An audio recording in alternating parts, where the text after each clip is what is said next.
Hello everyone, this is In-Game Arts with another unboxing, another offline product gaming review.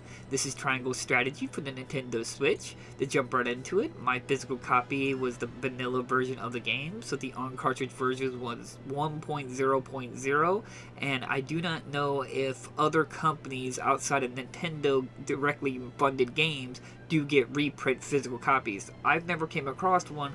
I'm not saying they don't exist, but I haven't come across one, so I don't know if there could be a more updated version of Triangle Strategy physically down the road. But I did play the entire game. I went through the whole thing. I got one of the endings, and I didn't experience any massive game-breaking bugs, problems, or issues. Other than the AI doing a little funny movement, they kind of like walked around in circles, a few of them. And this happened like within 2 levels or 2 battles. As well as that they did experience some frame rate drops, like when a big blazing fire was going on, or a lot of enemies were cluttered and did a lot of attacks or ability that covered the entire screen. Usually that was where I noticed some frame rate drops, but other than that, I didn't have any issues or problems with my offline experience of the game. So overall, if you had the vanilla version, at least one of the endings I got through the game didn't have any issues or problems. Now, this is Triangle Strategy, if you're aware, and if you've probably watched other people's opinions and thoughts about the game, I do gotta completely just lay here on the table. Triangle Strategy is more in line of a visual novel with RPG elements mixed in. By that, I mean that the game is more dialogue heavy, where you just listen to dialogue exchange, but surprisingly there is a significant amount of voice acting in the game. That's actually what surprised me the most. Like, even the smaller cutscenes and stuff like that had voice acting, which was really appreciated, and the voice acting was generally pretty good, as well as the characters were somewhat interesting, and just I was intrigued what they had going on. But the game does have that issue, like on some other RPGs, where they do throw a bunch of characters at you, and surprisingly, they do have some in-depth stories about them, but it doesn't really go super deep within them, and they don't really involve with the big grand or the story. You have like your main 6 people or main 7 or 9 people, but all the other characters they add are like shoehorn little side characters that just get part of your roster. I don't know, I was a little bothered by that. I just felt like it could have been better if they just did a main ability exchange where I just get these characters and they teach me abilities and I can put those abilities onto the main cast of characters. But I mean, some people might enjoy that. I've never been a big fan of those kind of RPG elements where you include a bunch of characters. I really just like my set characters. But overall, like I said, I didn't mind the actual massive dialogue exchange. What I had actually most issue with the game was actually the gameplay part of the game. The game part of it is fun. I do like my strategy games. I do love like Final Fantasy Tactics, XCOM, and these tactical grid games. The problem is that the game is quite difficult, even on normal difficulty. And this is not an issue. I'm not actually complaining about the difficulty. I'm more complaining that they constantly putting the player at a massive disadvantage or breaking the rules of their own game even on normal difficulty. Like, you come across enemies who are the exact same level as you, but can sometimes have more than double their HP than what you have, or do significantly more damage than what you can do at that same level. I don't know, that kind of design always has bugged me in game design. It just feels cheap. It feels like a way to make a game more difficult without really putting more thought into making it more of a strategy game, but just handicapping the player. I think game developers can do a lot better job than doing that. As well as the environment isn't very interesting.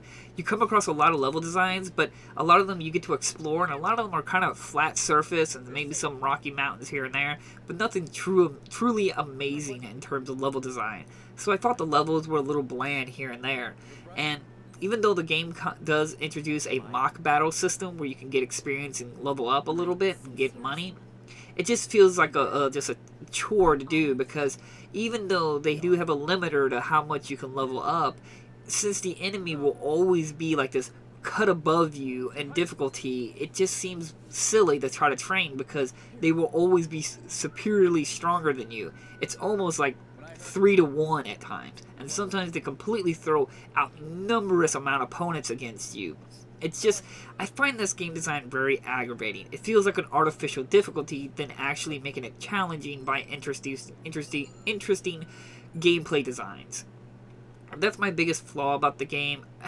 Sadly, most people complain about all the dialogue exchange, which I didn't mind. It kind of reminded me of Banner Saga, which I really enjoyed the story, but it was the gameplay that I didn't like. But at least Triangle Strategy is a little bit better in the gameplay than Banner Saga. So it's hard to say, because I know some people would love this game and think I'm just being mean to it because it's hard. It's not really the difficulty part of it. It's just that it's not very interesting. Near the end, I was dreading coming into the game and going into battles because they just stopped being fun. Constantly putting me in a massive disadvantage, overly powerful enemies. It just became unfun. I even dropped the difficulty down to very easy just so I could hurry up and beat the game, because I just wasn't having fun anymore. As well as that the voting system where you can actually just change the direction of the story by the casting votes.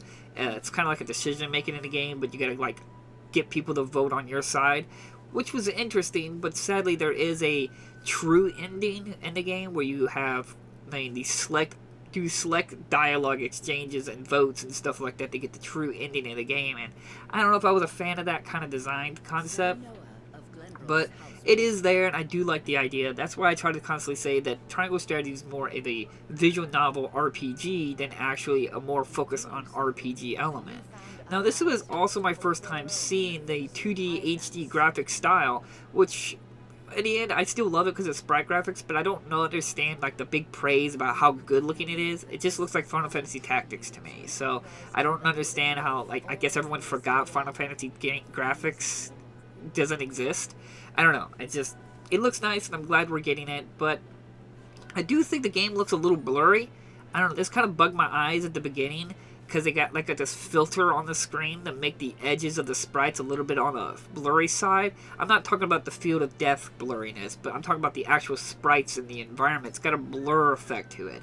Kind of bugged my eyes a little bit at the beginning, but I adjusted over time. But in my opinion, Triangle Strategy is one of those games you might want to get just because it might get expensive down the road, but I do think the game is a little disappointing for me. It's a good game, but a disappointment for me. I think they could do better. I think these games could be a little bit more richer in terms of gameplay mechanics and gameplay involvement. And I don't mind the massive dialogue exchange, but gameplay needs to be there if you're going to have it and do it well. I think they did it decently, but I think they could do better. So like always, I try to leave links down in the description if you're Instacopy.